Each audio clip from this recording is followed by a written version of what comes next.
Từ nhiều năm nay, Cộng hòa Dân chủ Nhân dân Triều Tiên đã được coi là một quốc gia đóng cửa, và có rất ít người trên thế giới biết về người dân của đất nước này, cũng như cuộc sống của họ. Họ ăn gì, họ uống gì, họ mặc gì, và họ suy nghĩ gì. Tôi là Alexei Yaroshevsky, phóng viên để truyền hình RT, và tôi sẽ kể cho các bạn trong phóng sự đặc biệt này.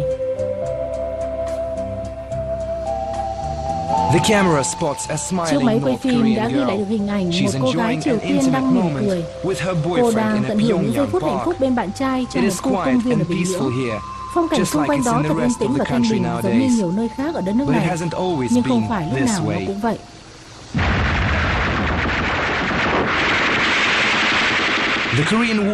Chiến tranh Triều Tiên vào những năm 1950 đã để lại những tàn tích, đặc biệt là ở miền Bắc bán đảo Triều Tiên.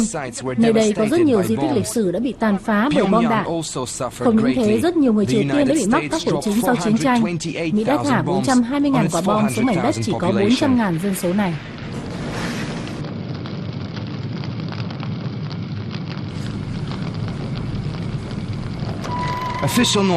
Lịch sử chính thống của Triều Tiên đã ghi lại, người dân Triều Tiên đã rất tôn sùng một người đàn ông có tên Kim Nhật Thành. Người đã đưa Triều Tiên đi lên từ đống tro tàn. Từ 50 năm trước, chính trị gia trẻ tuổi và tràn đầy năng lượng này đã nhận được sự ủng hộ của đông đảo dân chúng. Những bài phát biểu của ông tại các cuộc meeting đã thu hút hàng trăm ngàn người. Những người Triều Tiên nói rằng ông Kim Nhật Thành đã tạo ra một hệ thống kinh tế mang lại sự hồi sinh cho đất nước chỉ trong một thập kỷ, bất chấp có những ý kiến hoài nghi về việc này. Để khuyến khích mọi người hăng hái làm việc hơn, chính phủ Triều Tiên đã phải tìm một nhân vật anh hùng. Vì thế, họ đã tìm trong huyền thoại cho câu trả lời này. Huyền thoại cổ đại của Triều Tiên có kể về một con ngựa hoang dã có tên là Chulima. Nó có cánh và có thể nhảy một bước dài tới 500 mét. Nhưng không phải là một con ngựa đua thuần chủng duy nhất trên trái đất. Nó đã quyết định đi tìm một chân trời mới. Nó đã thực hiện một bước nhảy phi thường và bay thẳng lên trời xanh. Và đây là tượng đài Chulima đang bay trên Bình Nhưỡng. Nó tượng trưng cho sự sống trở lại của Triều Tiên. Kế hoạch kinh tế 5 năm lần thứ nhất được đưa ra năm 1956 có tên gọi khóa học Chulima. Kế hoạch này đã mang đến những tác động tích cực. Cho đến cuối những năm 1970, kinh tế của Triều Tiên đã phát triển hơn cả người hàng xóm phía Nam. Bình Nhưỡng giờ đây làm gợi nhớ lại Moscow vào đầu những năm 1970, một giai đoạn được xem là thời kỳ vàng son của chủ nghĩa xã hội. Các chương trình phục hồi của Triều Tiên đã được thực hiện với tốc độ nhanh chóng và được hòa trộn giữa cổ xưa và hiện đại. Những tòa nhà cao tầng kề liền với những ngôi nhà truyền thống và những ngôi chùa phương Đông. Bình Nhưỡng có lẽ là một trong những thủ đô sạch nhất thế giới, hầu như không hề có chút rác nào trên đường phố.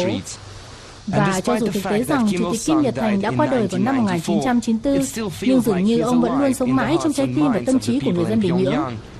Những bức ảnh, những tấm áp phích và cả những bức tượng về ông đều có thể nhìn thấy ở khắp mọi nơi. Công chúng vẫn đang tiếp tục bày tỏ lòng kính trọng vô tận đối với vị lãnh tụ của mình. Ông đã trở thành một huyền thoại, cũng giống như Vladimir Ilyich Lenin ở Liên Xô.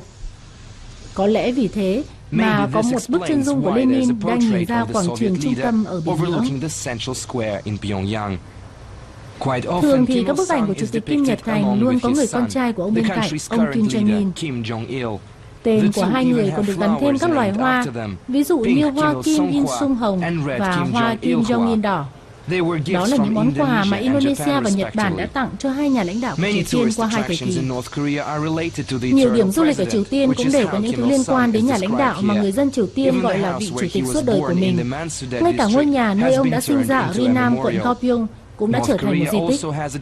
Triều Tiên cũng có một số lượng lớn các viện bảo tàng và đài tưởng niệm, và họ luôn có một niềm tự hào đặc biệt đối với những công trình này. Nhưng đây có lẽ là một trong những nơi linh thiêng nhất, bảo tàng hữu nghị tại thị trấn Johannon, với một cánh cửa chính khổng lồ nặng 4 tấn. Gọi đây là một bảo tàng Nhưng thực tế, nó là một kho tàng to lớn các tặng vật của các nhà lãnh đạo trên khắp thế giới gửi tặng các nhà lãnh đạo Triều Tiên. Từ những chiếc bình cổ, những bức tượng, cho đến những khẩu súng. Có hơn 200 hiện vật được lưu giữ trong bảo tàng này và hơn 160.000 hiện vật được trưng bày ở đây. Chúng được gửi đến từ 170 quốc gia trên thế giới, trong đó có Liên Xô cũ.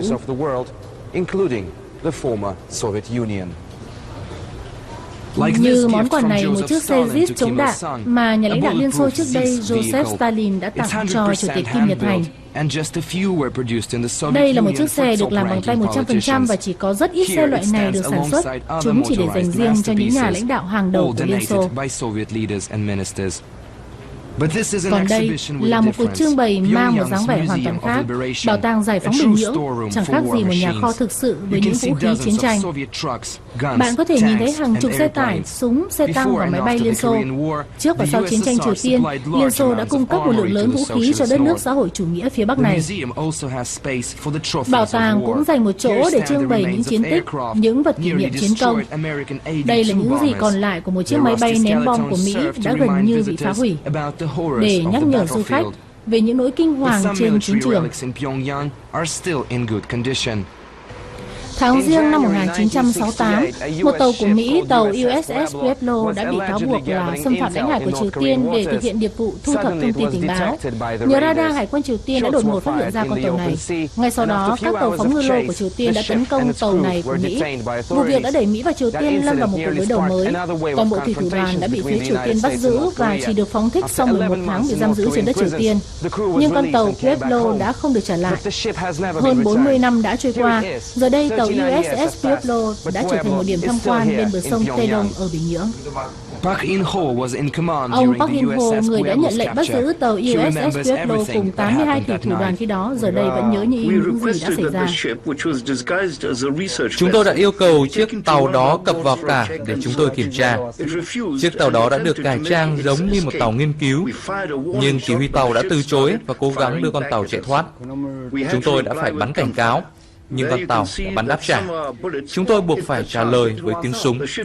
Các thủy thủ đã tự đầu hàng, nhưng có một thủy thủ vẫn ngoan cố chống cự đến cùng và đã chết vì trúng đạn. Mỗi ngày có tới hàng trăm lượt du khách đến tham quan con tàu USS Pueblo. Con tàu này giờ đã được đổi tên. Nó là một phần của quần thể tưởng niệm có tên gọi Đài tưởng niệm chiến thắng vĩ đại chống chủ nghĩa đế quốc. Nhưng tại sao con tàu này lại chỉ là một phần? Bởi vì hiện nay khu vực này đã được mở rộng. Đây là phần bổ sung mới nhất cho khu tưởng niệm này. Trông nó giống như một quả ngư lôi.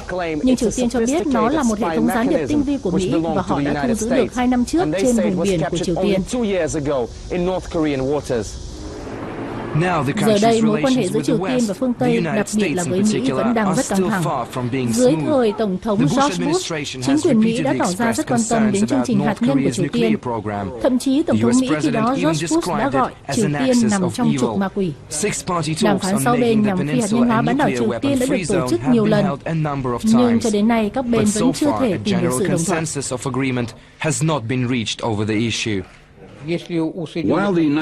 Trong khi Mỹ và các cường quốc phương Tây đã có một loạt các biện pháp nhằm gây sức ép lên Bình Nhưỡng, cả về phương diện ngoại giao, chính trị, kinh tế và thậm chí là cả quân sự, nhưng Triều Tiên đã không chấp nhận bất kỳ một điều kiện tiên quyết nào được đưa ra, và các nước phương Tây vẫn không ngừng gia tăng sức ép.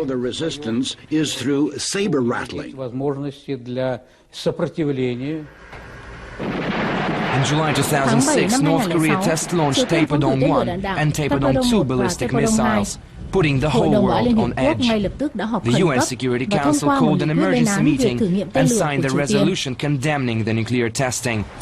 North Korea rejected the move, however, saying the launch was simply a part of everyday self-defense training. On October 9, 2006, the tension escalated. North Korea claimed it had successfully tested a nuclear bomb at an abandoned mine in the northeast of the country. Experts say the device was equivalent to 500 metric tons of explosives. That's at least 30 times less powerful as the bombs dropped on Hiroshima and Nagasaki. Meteorologists also say no major radiation leak has been detected. Tuy nhiên, cộng đồng quốc tế, trong đó có cả Nga, đã lên án hành động này. Hội đồng Bảo an Liên Hợp Quốc cũng đã thông qua một nghị quyết trừng phạt Bình Nhưỡng, yêu cầu nước này chấm dứt các hành động hạt nhân.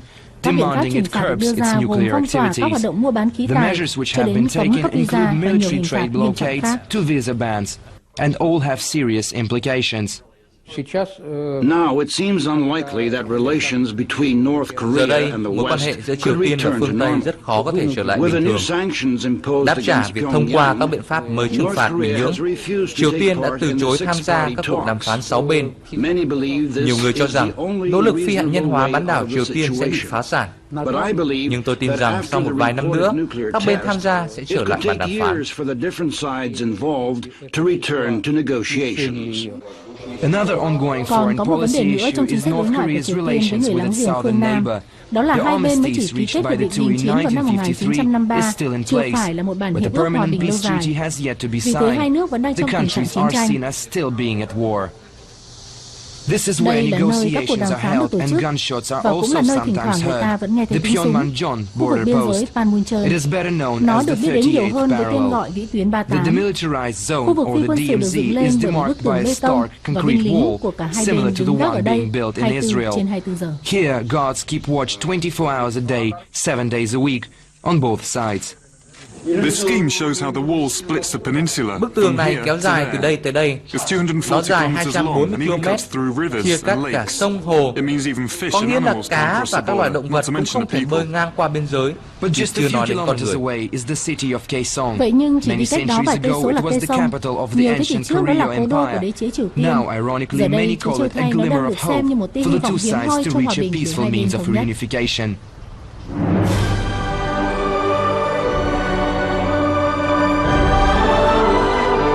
A new millennium has Một arrived. thiên niên kỷ mới đã đến. A new dream Một will giấc come mơ true. mới sẽ trở thành hiện thực. Stand in the center Nằm of giữa the trung tâm kinh economy tế of the vùng Far Viễn Đông, East.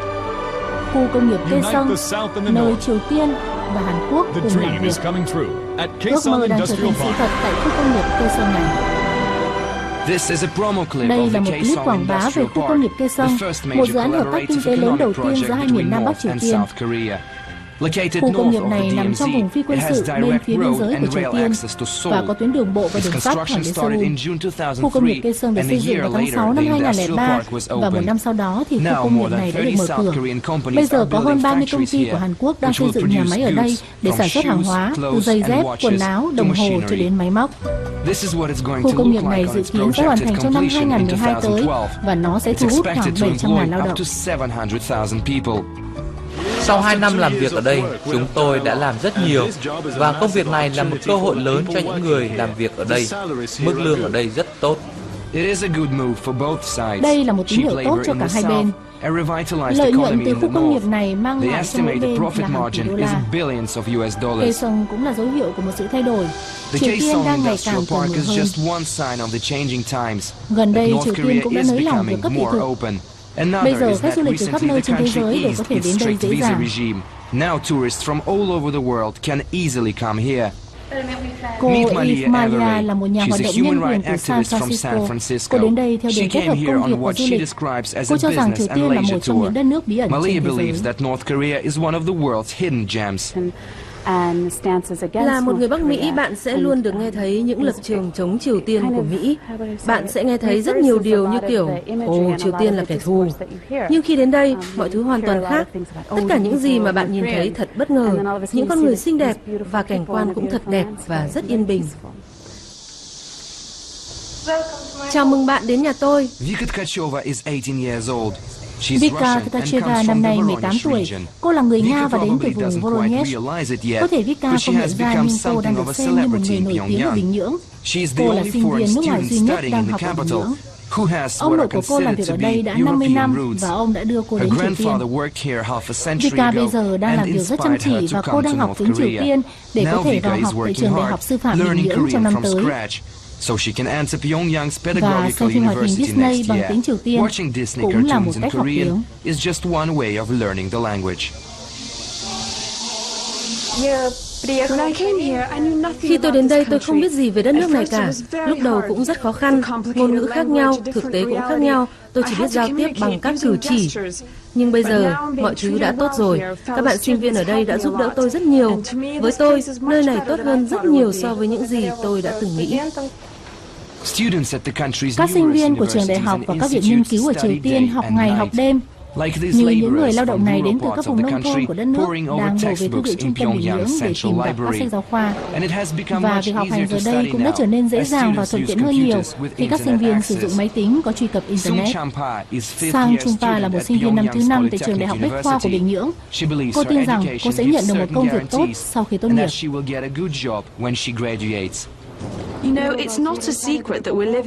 Chúng ta đang sống trong một thế giới công nghệ cao và bạn phải học cách để làm việc cùng với nó để tồn tại. Tôi sẽ trở thành một kỹ sư công nghệ thông tin và tôi biết nhu cầu về nghề này đang ngày càng cao. Cộng hòa Dân chủ Nhân dân Triều Tiên là một trong số ít các nước mà vẫn còn phong trào tiền phong. Phong trào này cũng đã từng phát triển mạnh mẽ ở nhiều nước liên bang Xô Viết trước đây.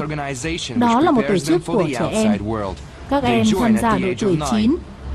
Các em được giáo dục đi thành hàng thẳng và quàng khăn đỏ, một nét đặc trưng của tổ chức này. Ngoài việc học hành, những thiếu niên tiền phong này còn tham gia các hoạt động ngoại khóa, nơi mà tình yêu nghệ thuật của các em sẽ được bồi dưỡng.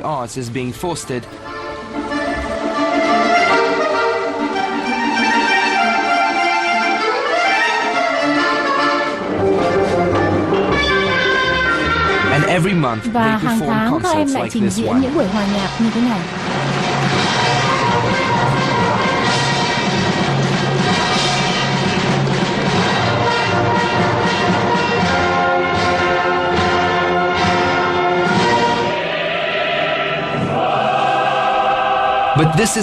Nhưng đây mới là một thành tựu nghệ thuật hàng đầu với mỗi người và mỗi em ở Triều Tiên. Lễ hội Arirang được tổ chức hàng năm vào ngày 15 tháng 8. Lễ hội thường được tổ chức tại sân vận động mùng 1 tháng 5 ở Bình Nhưỡng, một trong những sân vận động lớn nhất ở châu Á. Hơn 100.000 người biểu diễn trên sân khấu với những màn múa đặc sắc sau nhiều tháng luyện tập. Mỗi một phần của lễ hội sẽ tái hiện lại một thời kỳ lịch sử của Triều Tiên. Các vũ công mặc những trang phục truyền thống đa dạng.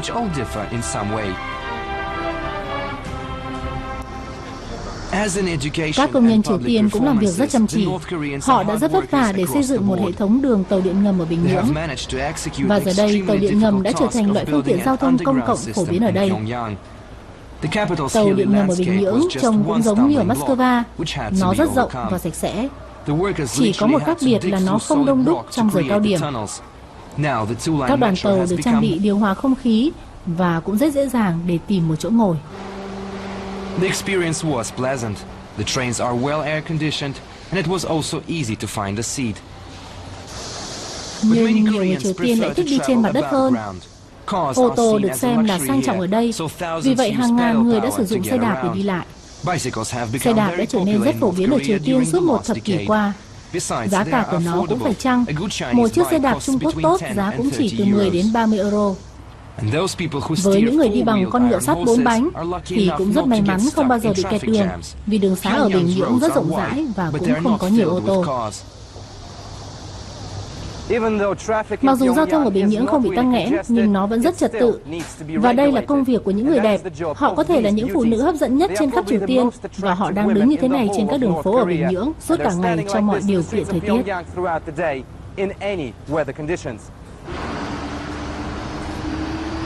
Cứ 30 phút họ lại đổi ca. Lễ đổi ca cũng thật trang trọng. Họ đi thật nhanh nhẹn và dứt khoát. Những bộ trang phục cũng rất thanh lịch.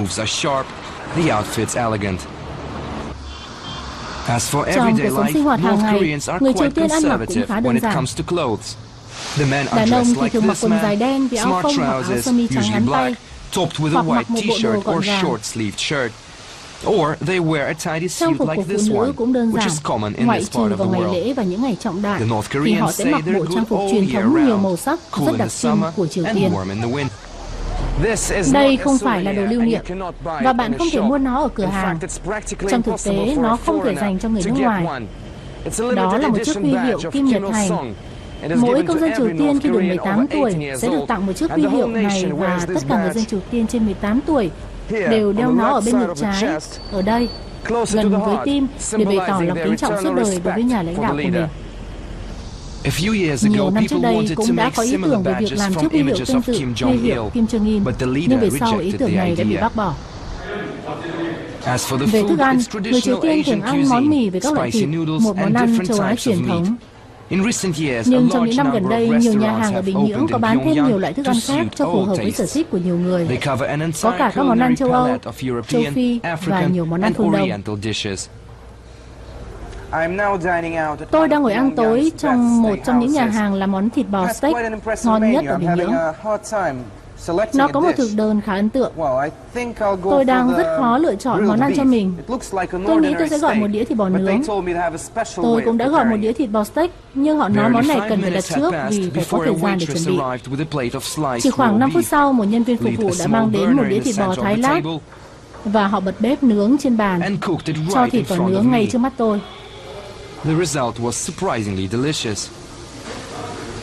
Được rồi, tôi sẽ lấy một miếng trên bếp nướng. Họ nói với tôi sẽ ngon hơn nếu ăn thịt bò nướng với nước sốt. Hãy để tôi thử xem.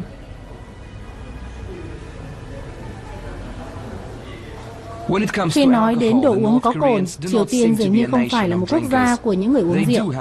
Họ có những loại đồ uống có cồn có thương hiệu riêng của mình, giống như loại này được làm từ rắn, nhưng nó cũng không thực sự phổ biến. Còn đây là loại bia lâu đời rất ngon và được tiêu thụ rất nhiều. Nhà máy bia Taedonggan là nhà máy sản xuất bia hàng đầu của Triều Tiên, sản xuất 7 triệu lít bia mỗi năm, chiếm độc quyền 60% thị trường của Triều Tiên.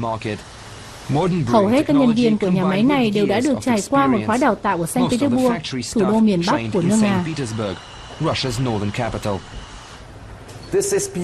Đây là loại bia tốt nhất của Bình Nhưỡng. Nó được lấy từ nhà máy bia.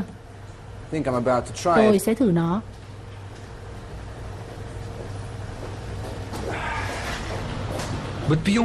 Hầu hết các nhà hàng ở Triều Tiên đều đóng cửa vào 10 giờ tối. Và tối thứ Sáu thì thực tế là sẽ không có một chỗ nào để đến. Nhưng điều này dường như không gây ra quá nhiều vấn đề với mọi người. Họ còn có nhiều cách giải trí khác nhau.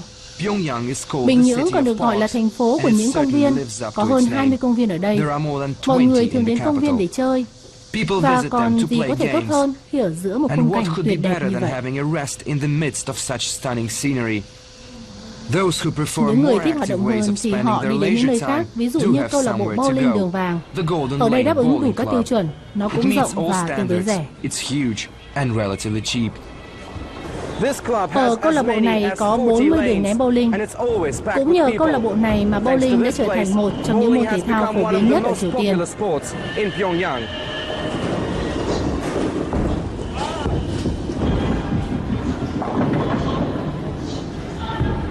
Đội tuyển bowling của Triều Tiên cũng mới được thành lập và họ đang luyện tập một cách rất ấn tượng. Chúng tôi huấn luyện hàng ngày.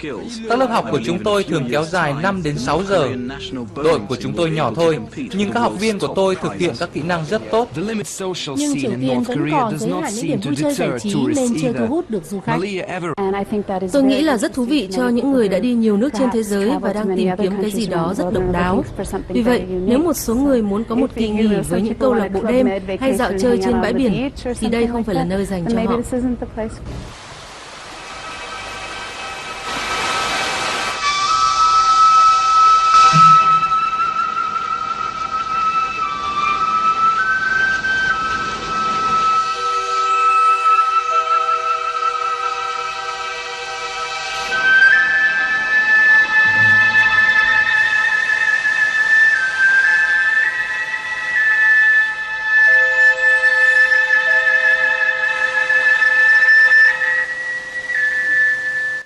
Đài tưởng niệm tư tưởng Juche, tư tưởng nhà nước chính thống của Triều Tiên đứng sừng sững trên một quảng trường lớn nhìn ra trung tâm thành phố Bình Nhưỡng. Ở Triều Tiên, tư tưởng Juche là con người là chủ thể của mọi thứ và quyết định mọi thứ. Dùng sức mạnh của chính mình để làm cho bản thân và đất nước ngày càng mạnh hơn. Một số người có thể nói rằng đây chỉ là một đài tưởng niệm, nhưng nó còn có một ý nghĩa tượng trưng sâu sắc hơn. Như ngọn đuốc này, nó là biểu tượng sức mạnh trường tồn của dân tộc Triều Tiên.